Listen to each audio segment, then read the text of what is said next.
1. martā Miljonāru kluba dalībnieki un viesi piedalījās jaudīgā un motivējošā seminārā. Mārcis Jencītis uzsvēra atbildības nozīmi. Tieši tāpēc zināšanās un attiecīgā vidē jāiegulda vairāk, tas ir pamats izaugsmai. Zināšanas un attiecīgā vide, tas ir jāliek tev iekšā.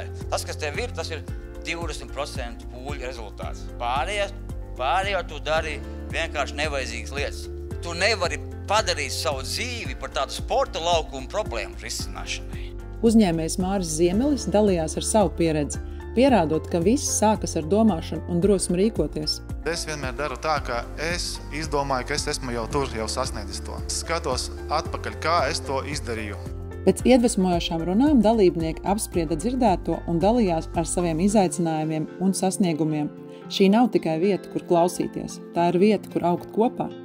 Nākamā Miljonāru klubu sapulce jau 15. martā. Mārcis Jencītis dalīsies ar proaktivitātes, pilnvērtīgas dzīves un garīguma principiem.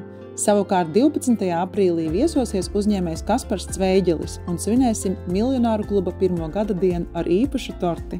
Un visbeidzot, gada iespaidīgākā konference uzņēmīgiem cilvēkiem – Jaudas konference 17. maijā. Gaidīsim jūs uz iedvesmu, zināšanām un jaudīgām iespējām. Tiekamies nākamajos pasākumos!